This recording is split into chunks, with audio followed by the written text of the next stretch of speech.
So Gerard the Completionist responded. Some of you probably seen this. Gerard the Completionist responded to accusations of against his Open Hand Foundation charity. And I would like to take a look at that a bit. I'm going to be eating just a little bit, but while we watch this, I'll obviously be responding to stuff too. But I wanted to just take a look at this really quick with you all to see what you guys think. Over the past few weeks, allegations have been made against me, my family, and our charitable organization, the Open Hand Foundation, asserting charity fraud and more. I'm here today to provide clarity and transparency to set the record straight. I want to make it 100% clear. At no point in the Foundation's history was there any criminal or financial fraud. None. I also want to touch on why I've been quiet for these last few weeks. A lot of folks have been That's actually for like police to decide. Saying that if I didn't do anything wrong, that I should have said something sooner, or that my conversation with the accusers was considered my full side of the story. But when there is allegation after allegation being made, it takes a long time to gather the evidence and facts to refute claims. This will be my only video response on this matter. I can confirm that as of Wednesday, November 29th, 2023, the Open Hand Foundation has donated $600,000 to the Association for Frontotemporal Degeneration. However, it did take too long to get to this moment, and for that, I am sorry. The money is now in good hands to make a lasting impact. For more information on the donation... Okay, he donated the money. That's good. That's a good thing that he did. But there's still more problems out there with how some money was used, how he collected that money. And there's something weird about all of this, but we'll just... There will be a link down below that you can check out. Now, to further provide context on the Open Hand Foundation, my mother got sick when I was young. She was diagnosed with frontotemporal degeneration, a form of dementia that far too often goes undiagnosed or misdiagnosed. I was 10 years old when signs of her dementia started showing up. She was officially diagnosed with FTD 4 years later when I was 14, and she died when I was 25. My mom's battle with this disease lasted nearly 15 years, and after experiencing the struggles and hardships of caring for someone with dementia, we decided to start a foundation in her honor. Before this, my family had been donating money as well as spending time with my mother, academics, and doctors to help them with their own understanding of FTD. My father runs an annual golf tournament, and this golf event hasn't always contained a charitable component, but has always been in dedication to my mother to bring awareness to FTD. I would often be present at these events, but beyond giving an occasional speech, I was not and still am not involved in any of the event planning. In 2018, I took two things I'm passionate about, indie games and charity work, and started IndieLand to highlight the indie game community and raise money in honor of my mom for a good cause. During several recent IndieLand events, press interviews, and podcasts, I went on record saying where the money was going to and that the Open Hand Foundation had worked with various organizations. At different points, the foundation had been in communication with or considered several of them, but it was not appropriate for me to make such statements when final actions had not yet been taken.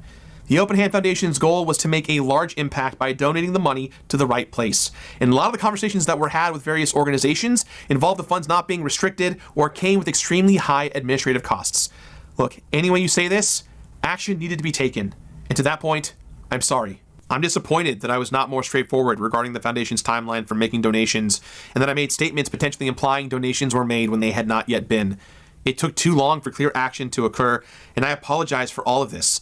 I don't implying donations were made when they hadn't been. I don't know, man. It's just like, it's really hard for me to say you implied when you were just like, we're a funding, he said specifically funding partner. My question is, what the hell is a funding partner if you're not funding them? You have fun with them? What is a funding partner? What's a funding partner?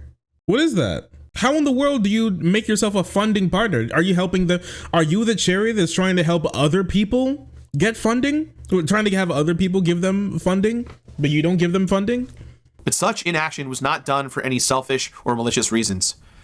I want to take this opportunity to apologize to any developers, publishers, content creators, and special guests who were involved with the various events.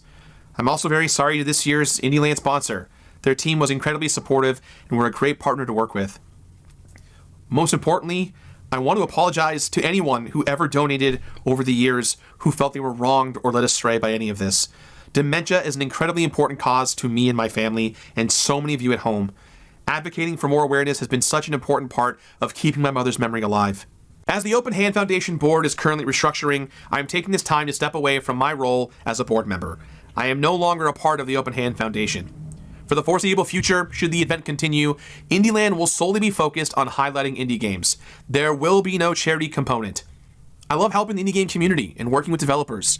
And if there are developers out there that want me to play their games, I would be honored to continue to do so. I would now like to take a deeper look and respond to some of the many accusations made. Much of this is going to be dry and complicated because we're dealing with business finances, tax-exempt nonprofits, the IRS. You know what, one thing that I'm thinking about? Didn't he literally just claim that he and his brother started this organization? Like, does he not have more sway as a founder? He had no clue that the money has not been donated since he was a founder. He had no clue that the money was never donated. Like, even at the beginning of when the charity had never made a single donation ever in the history of its existence. But they're like telling me, but then he wants to tell me now that he was like made aware that there was never a donation. But he literally started the charity. He would have to know at least for a while there was never a donation. I don't know, he could have just come out to say that we're waiting for a donation to come out, but like he just simply never did. It's so weird. I don't get the feeling that there was any ill intent. I'm not saying that there was any ill intent. I don't know if there is any ill intent, but that's not what this is about. It's about him just not being truthful and messing with people's money, which is like both two really bad things in my honest opinion, in my humble opinion as well. So yeah, he was the only person providing financial support to the charity. He couldn't have known anything at all.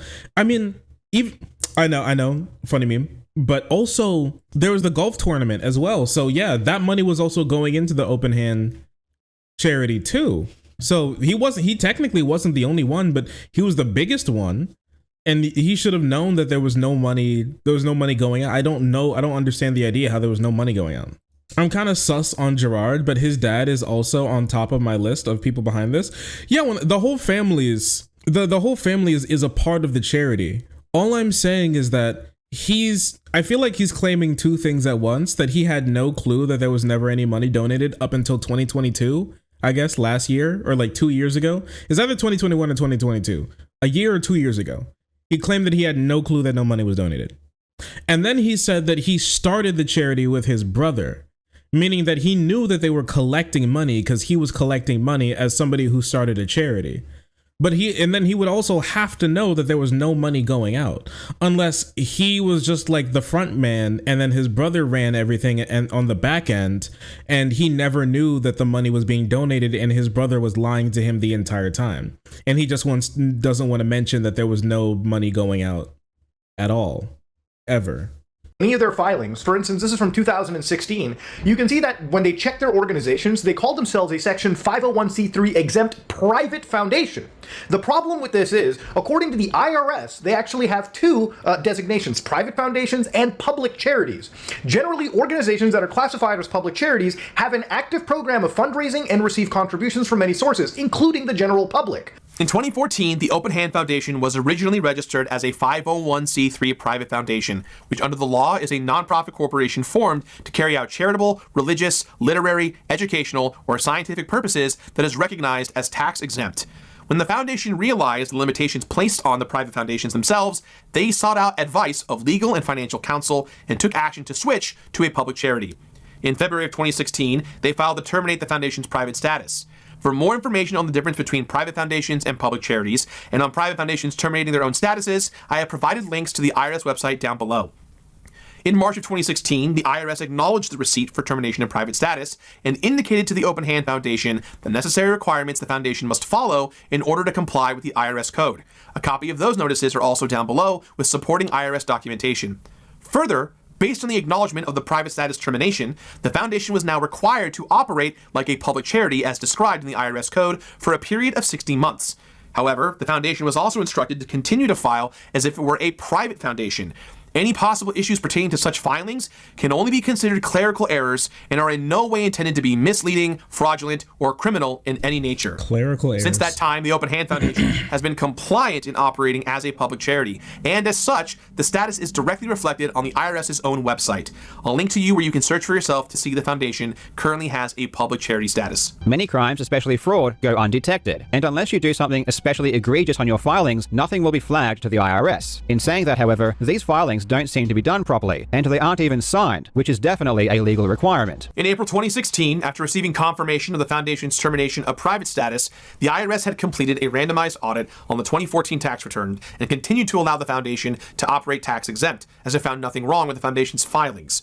Additionally, the foundation files all their taxes electronically, which does not require a physical signature on the actual forms. Only. Okay, but here's the thing. Like, I'm pretty sure, and guys, correct me if I'm wrong, but I'm like pretty sure an audit is mostly just to figure out if you're like hiding money. If you're like taking money and like stealing it, or like you're hiding money. That's like mostly the thing. And if the money never went anywhere and it's just kind of sitting there, then like I would imagine like they don't, during an audit, I don't think they go through your Twitch streams as far as I'm aware.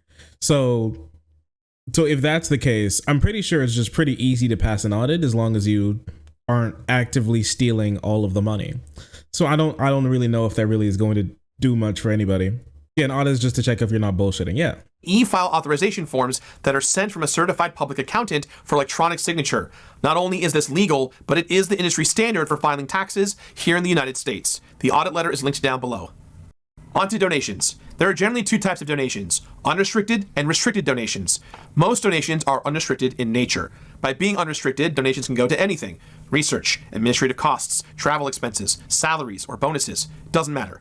Unrestricted donations come in the form of a donate link on a website, maybe a Twitch stream, or even a telethon. The Open Hand Foundation raised funds in an unrestricted manner with the intention to restrict a larger donation towards dementia research. Larger restricted donations ensure clear measures and direction, but can take time, whereas unrestricted donations are often instantaneous and not tracked.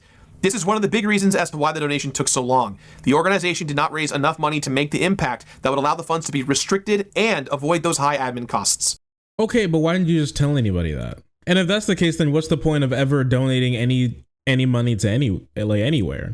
And if that's the case, is he saying that the money that they've donated now is going to do absolutely nothing and go nowhere, and there was no point to donating it at all, actually, at that point? And also, did you know that was what they were planning to do since you started the charity? Or did you like find, or was that the explanation that the people that your family behind the scenes gave to you to tell to people for why the money was never actually donated? Like, what's actually going on here? Because if from the very beginning the goal was we're gonna get a lot of money and then we're going to donate it in time, so we'll have be able to get a restricted donation, and so it'll do the most work that we think that it's going to do. But if that was the case, then why didn't you tell anybody? Why were you hiding that the whole time? Who does that? Who does that with a charity? What are you talking about? Now let me walk you through the finances. Revenue sources for the foundation include direct and indirect public support, the golf fundraiser revenue, and Indieland revenue. The foundation's expenses include costs for the golf fundraiser and Indieland, operational costs, and various fees, totaling for $178,951.17 worth of expenses over the last 9 years. It's also factually inaccurate that all the money the foundation received in 2023 is unaccounted for. For starters, the Tiltify campaign for Indieland raised just over $64,315.95. After platform and processing fees, we received $61,303.33 from PayPal and Tiltify's credit card processor Stripe. Adding the $15,000 sponsorship donation to the initial estimate income for Indieland 2023 equates to $76,303.33. This does not include merchandise, bits, or subscriptions from Twitch. However, there were real production costs when it comes to running this event. We paid for flights, hotels, appearance fees, supplies, food and catering, costs of goods for merchandise, etc. All of that totaled just under $12,000. This is still an outstanding invoice, as not everything has been received or paid yet. Income from Twitch subscriptions and bits, along with merchandise, have offset some of the production costs. So to say the money is missing, in my personal opinion, it seemed like he stole that money. That sounds like thievery, does it not? Wait a second. Didn't he claim specifically during that stream that he was not going to be. He specifically said, we're not going to touch that money. We won't touch this money. All the money made through like streams and stuff, everything is stuff that we're not going to touch. And then he not only touched it, but he gripped it. He was loving on it, and then he threw it away. It's $12,000. Like, you're a pretty big content creator, aren't you? Wait a second. Gerard Completionist. He has 250,000 followers on Twitter. How many subscribers? He has 1.59 million subscribers. You know, his videos get like a decent amount of views, and I can imagine that he gets like a decent amount of money from that. He streams and stuff. He has a Patreon. He has a Patreon too. 2,000 members, and the lowest is $5. Like, let's be honest with ourselves. Okay, so this is really easy to calculate. So let's see, how much money does he make in a month simply from his Patreon? That's like 2,000 times 5. He makes $10,000 a month simply from being on Patreon, period. So you're telling me for like a year you couldn't set aside just like a little bit of money to be able to pay for that? You couldn't set aside even the smallest amount of money to be able to offset this cost and make good on your promise of not touching the money that you definitely touched? The $10,000 a month that you make was not enough? Well, the $10,000 minimum that you make a month is not enough. He touched it. Wait a second. I found this video. It went kind of crazy. At a foundation called the Open Hand Foundation that raises money for dementia research and treatment for organizations all over the world.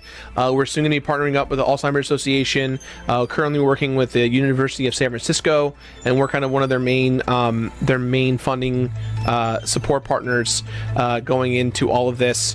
And then I made statements potentially implying donations were made when they had not yet been. All bits, all donations, all super chats, all YouTube memberships, basically anything that's tied to donating or subscribing in a financial way to us is going to charity. We're not touching any of it. It's all going for a good cause. We're going to have a great weekend. We have a lot of games. And then I made statements potentially implying donations were made when they had not yet been. That's what I'm talking about. We're not going to touch any of it. All YouTube memberships, basically anything that's tied to donating or subscribing in a financial way to us is going to charity. We're not touching any of it. Supplies, food and catering, cost of good for merchandise, etc.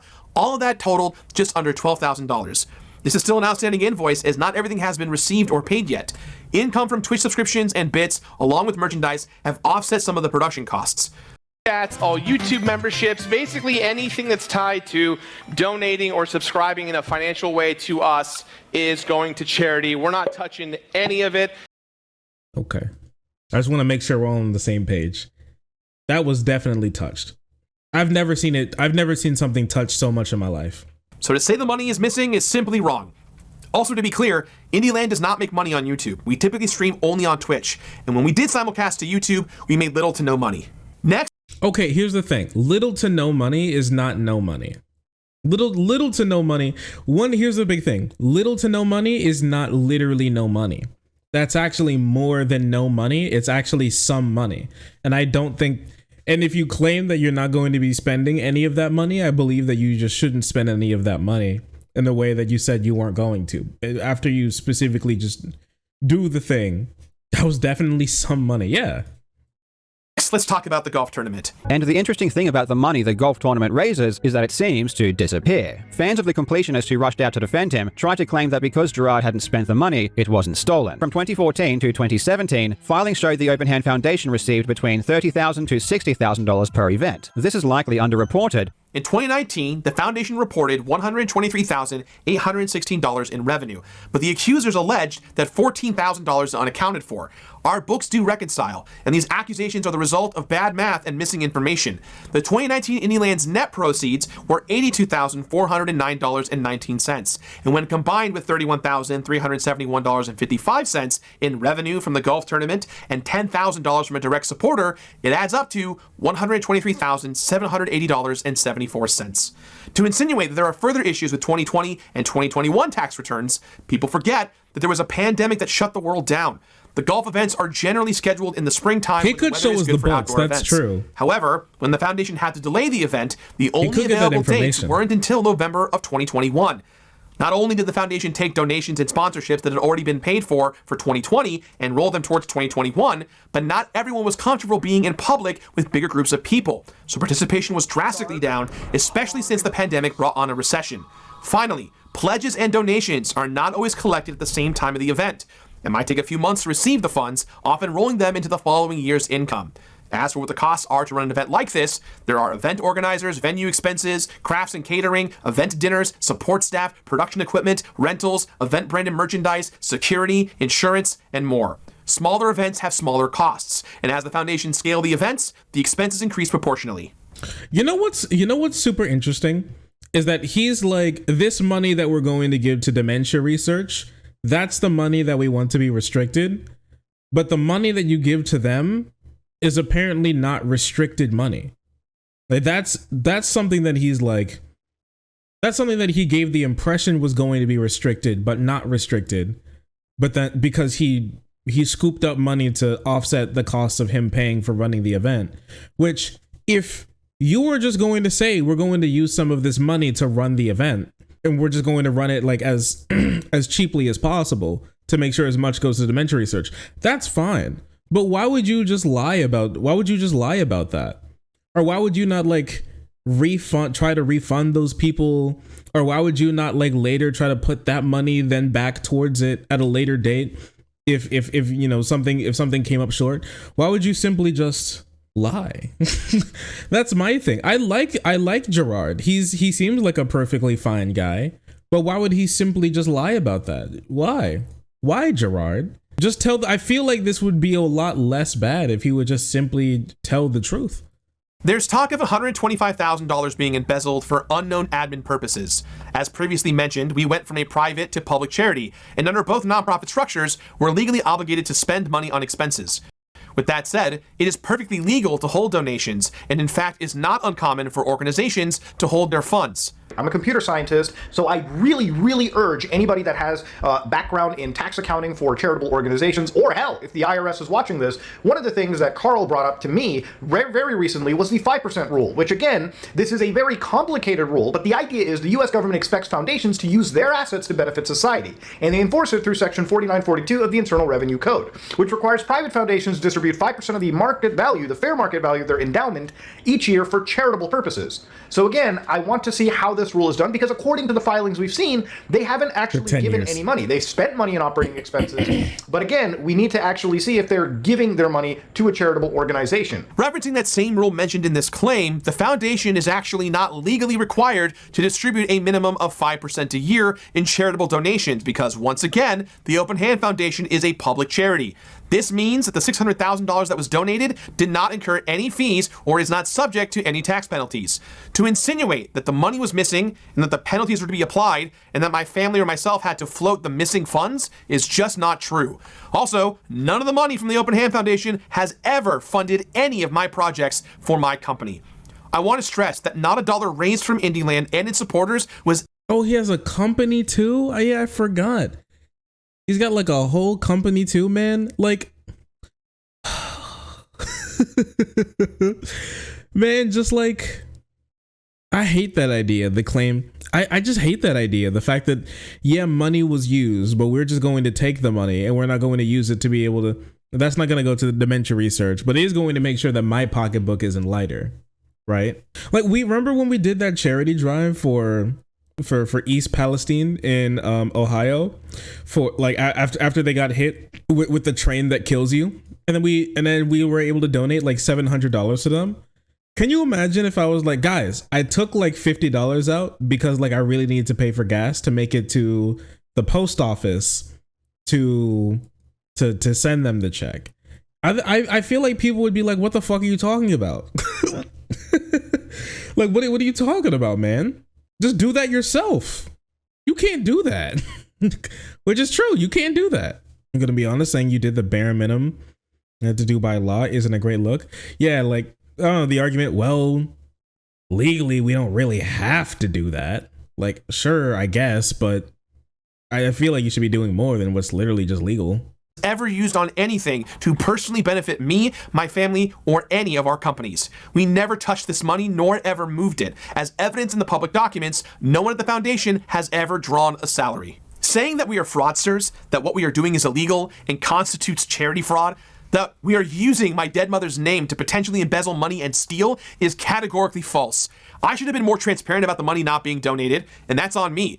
But my family and I have not done anything illegal, not before then and not since. And as mentioned previously, we have correspondence from the IRS to prove that. Furthermore, my family and I are in serious conversations with our legal teams regarding next steps, as the allegations that have been made with complete disregard for the truth of the matter.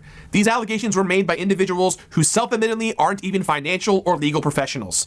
These allegations are slanderous, and we believe we're done with selfish intent. They have directly jeopardized the safety of me. Okay, but like I don't think the people that we were watching had anything to do with this. Maybe just talking about random chatters or something. I don't like this. I don't like this at all. Kind of annoying how pissed he is. I don't like this at all personally. I really don't. I really don't. My lord. Look at the like to dislike ratio on this thing, man. 46K down, 19 up. Sheesh. Why am I getting yelled at in an apology video? That's yeah. The face of a man who's angry that he got caught. Face of someone who is sorry. Not the face of a man who's sorry and wants to do the right thing. You didn't potentially mislead people. You deliberately deceived people. That's the difference. Guys, you don't get it. He needed the bad apology achievement for completing his YouTube career. Okay. All right. Oh, we got some comedians here. The comedians showed up. Remarkable. Honestly true though. Yeah. You need to have the bad apology for the YouTube career to finish up. For the 100%, he wants to complete it. He had to get the 100%, you see. The 100%. YouTubers are actually allergic to good apologies. My goal is to never actually have to make a real apology in my life. Like I mean, I want to run my life to the point where I never actually genuinely have to make a real apology, because I think that's when you really fail, and you might as well just end it all, because there's no point in continuing on after that. But that's just my thoughts on it. What the hell is this? This is the best use of pass-through AR. Wait, we'll talk about that in a second. That's kind of dark. Damn. I only want a 99% my YouTube career. I'm not much of a completionist guy. Do you believe in rehabilitation? Are you talking to me? Cleaner, I'm memeing. Cleaner, it's a meme, my bestie. Chill. Breathe. He didn't get the ukulele ending though. Yeah, that's a rare one. You don't get too many of those. I've heard less than 1% of the entire player base has ever gotten that one. Threatening lawsuits, stay classy, Gerard. Not that you want some carrot cake. No, leave him alone. No bully. Don't bully. It's so twisted. That ending of the video made me feel actual anger towards Gerard. You're not coming back from this. You absolutely have nobody to blame but yourself. I don't know if he can't come back from it. I'm not gonna say he can't come back from it. Some people are treating this as like he was just straight up stealing the money. Okay? And the only money that he possibly could have even stolen, by definition, massive air quote, not my words, other people's words, stolen, could be the money from like Twitch and YouTube that they scraped up to run the event, that they said specifically was going to be restricted for giving to dementia research. That was absolutely not. And that's a lot of money, like multiple thousands of dollars. It was like a lot of money. And the fact that, and the thing is, he was only actually talking about that for 1 year. Remember when we were looking at this originally, and we saw multiple of these, we saw every single year there were like expenses that they paid for the event. But the thing is that those expenses were always taken out of the donation money. And it totaled about $100,000 spent. But I could just be reading that wrong. So every single year there's money that they take out to run the event. And in my estimation right now, it was around like $100,000. But once again, I could be wrong, and I'd like to be corrected if I'm wrong on that. And it was just like $12,000 this year. I just think that that's like Has he been telling people this whole time that the money was going to be spent on things that it absolutely wasn't going to? I'm not sure if he like can't come back from it, but I just really think that he needs to make things right. And I think even in this video, he's threatening Muda and Jacobs for the videos they made on him, which I just think is kind of crazy. That was like 120,000. Yeah, it was like something like that was used on expenses that seemed to just come from the donation money. Like $100,000 in total over the 10 years that they were running that had come from the money that they had raised that they said that was not going to be used on any of this stuff. Yeah, little to no money little to no money over time seems to come up as a lot of money. I mean, if he then donated that money, it doesn't even have to be just like at this, it could be in time. If he donated that money like in time, like I think it'd be fine. He just needs to make right on what he's done. You don't have to. I don't want him killed. I just want him to fix the problem. That's it. That's all I want personally. Maybe other people want him killed. I don't. So they never donated the money and was skimming it off the top. Yes, actually, they were never donating they never donated the money and was skimming off the top to run the events to collect money that they said was one day going to get donated. And the thing is, it's now donated, and like Gerard specifically said that the only reason why they're donating it now is because Jacobs and Moody were making videos on it. And so the only reason like anybody for working on dementia research has even seen the money right now is because YouTubers pressed him by making videos on it, which I think is crazy. I think it's crazy. And then he's like basically threatening them, saying that they were lying about him the entire time. Terrible reason to do it. Donating because you got caught. Yeah, like remember in the videos that we were watching, he was like, yeah, the reason why I'm really getting on this now is because of honestly you guys are pushing me to be able to actually get this done. So in a way it'd be like conciliatory, I guess, to everything and be nice. But it turns out at the end of the day he was actually angry and he was trying to get out of it. I don't know, man. It's just it sucks. Situation sucks bad. He did say where he donated it to. I forget exactly where, but yeah, he did donate it. So yeah, they finally donated it, but it took YouTubers to do it. I don't know, man. Just like, did it really have to take this long? Like once again, I'm happy he did it. I just why has it got to be like that? Oh, sorry, I didn't see you there. If you're enjoying the content, hit the subscribe button. If you don't, it'll make Boo very sad. I know a bunch of you who are watching are not subscribed. Join the frenzy. You won't regret it. Thank you, Boo.